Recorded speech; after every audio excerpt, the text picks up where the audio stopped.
What's up, everybody? CHM Carnivorous here. Don't mind the disheveled look. I've been working in the yard all day. I hope you're doing very well. Today I want to talk about why do your Nepenthes pitchers die? Is it a good thing? Is it a bad thing? What you should do about it, and should you be worried? All right, everybody, CHM Carnivorous here. I hope you're doing fantastic. I hope you're having a wonderful day and a wonderful week. So today in this video, I want to make this a quick one, but I want to talk about pitchers that are dying and or dying off. When should you cut them?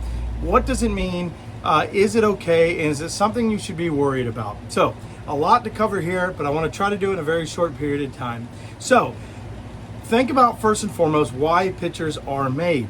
The Nepenthes makes these pitchers in order to be able to catch prey so that it can absorb the nutrients and get the nutrients for the plant.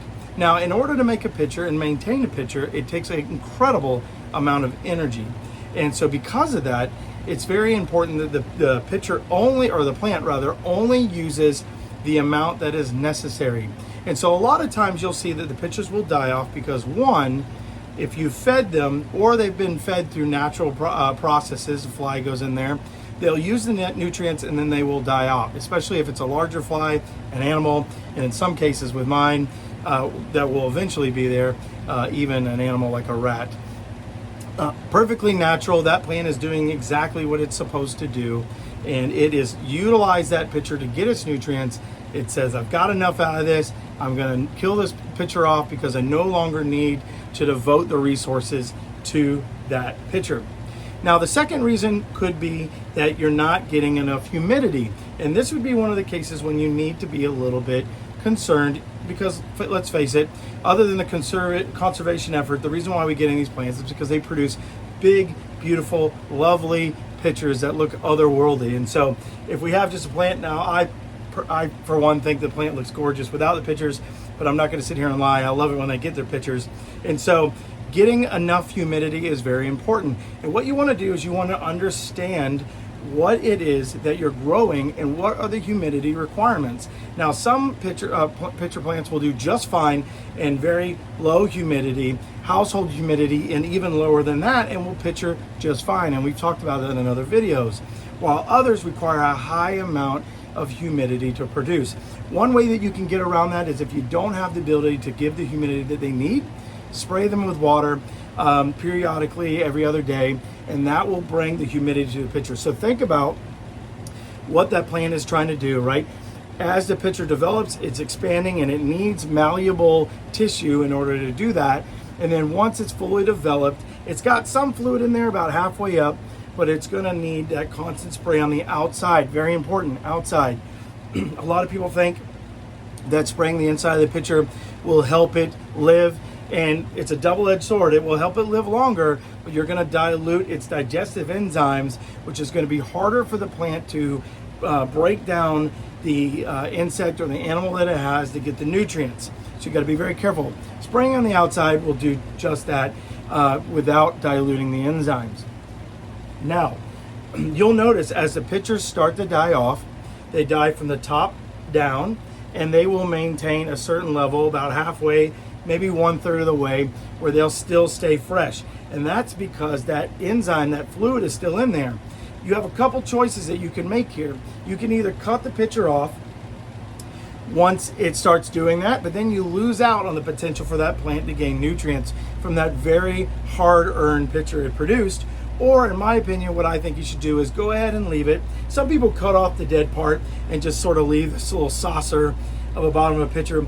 I personally don't mind having what looks like a dead pitcher on there with a little bit of bottom. That bottom is still viable, and so I will use that and some of those half-dead pitchers to put my Osmocote pellets in and have them utilize that for the nutrients and not kill off the pitchers.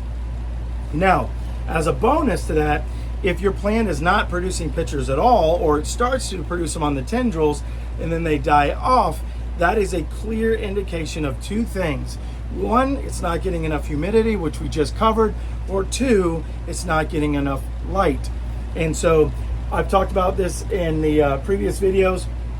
If you get a light that's adjustable, you can move your plants around to help fit what they need for their light. They will tell you if the tendrils start turning black and the pitchers don't make it, and you've got plenty of humidity, you can rest assured it is because of the light. Now, what does all this look like? I've got my Marpesa by Truncata Giant here, and I want to show you some life stages of these pitchers. This is a perfectly fine pitcher.